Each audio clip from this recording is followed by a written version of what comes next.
Ciri orang yang kena sihir, yang pertama, sering kali mimpi buruk. Dan mimpi buruk ini paling sering melihat binatang, ya, atau melihat kuburan, ya, yang membuat dia ketakutan dalam mimpinya. Dia sehingga mengigau, lalu membunyikan giginya, gitu kan.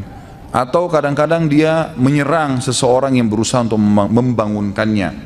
Gelisah, tidak bisa tidur kalau malam, maka ini ciri khas, gitu kan. Terutama kalau melihat binatang-binatang yang memang merupakan simbol syaitan, seperti cecak, ya, seperti ular. Ini semua adalah simbol syaitan, anjing, ya. Sebagaimana Nabi SAW menjelaskan masalah itu, ya.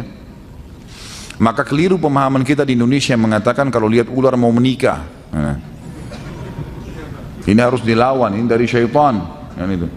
Katanya kalau lihat ular mau menikah, gitu kan. Ini tidak benar. Kalau nenek-nenek 90 tahun lihat ular, bagaimana? Nah. Ini kadang-kadang ularnya macam-macam. Ada ular yang dilihat hitam, ya. Umumnya itu selalu warna-warna gelap, hitam, berusaha menyerangnya, menakut-nakutinya, melilit tubuhnya.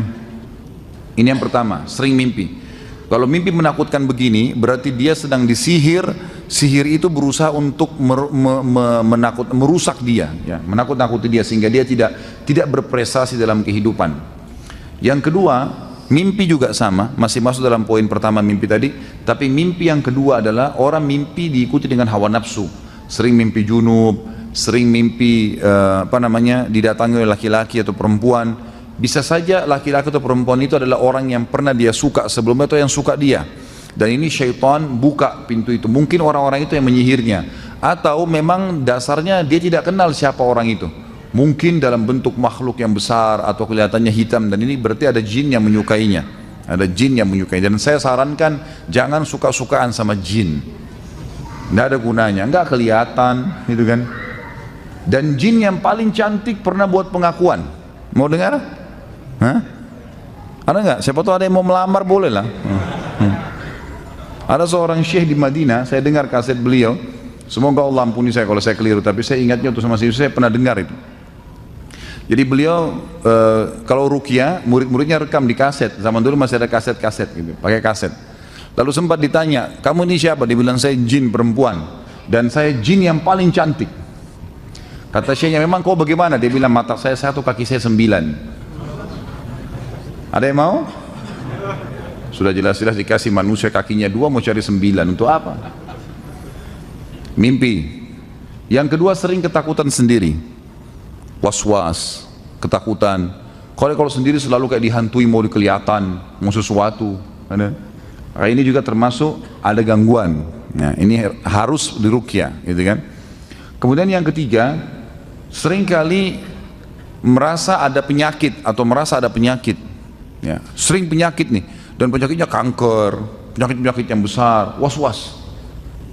Dan ini saya pernah menemukan ada kasus pasien yang ternyata dia nggak ada kankernya, cuma menurut medis tiba-tiba sudah stadium 4 tanpa sebab, akhirnya operasi, akhirnya kandungannya ditutup, akhirnya begini dan seterusnya.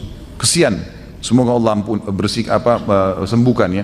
Tapi seperti itulah keadaannya, dan ini sering terjadi. Ini semua dari syaitan, dari sihir, dan harus dilawan. Itu bisa dilawan. Kemudian juga termasuk di sini orang yang indikasi kena sihir itu orang yang pernah diukir-ukir badannya dengan istilah raja-raja, ukiran-ukiran. Mungkin pesannya supaya rumah tangganya langgeng, supaya setiap orang lihat dia suka, dan seterusnya, dan seterusnya. Kemudian juga orang yang pernah dimandikan air, transfer aura, ya, memberikan kekuatan, tenaga dalam. Nah, ini semua adalah senjata-senjata syaitan, berarti ada sihir yang harus dia berobat, tidak bisa tidak, harus berobat. Dia harus, kalau dia mau sembuh, dia harus ruqyah, baru dia bisa sembuh, insya Allah. Tentu ruqyah ini harus sabar, ya, proses. Ada orang yang sekali sembuh, ada yang 2 kali, Allahu alam, tergantung. Tapi yang jelas orang-orang yang masih belum sembuh, dia harus juga muhasabah dirinya.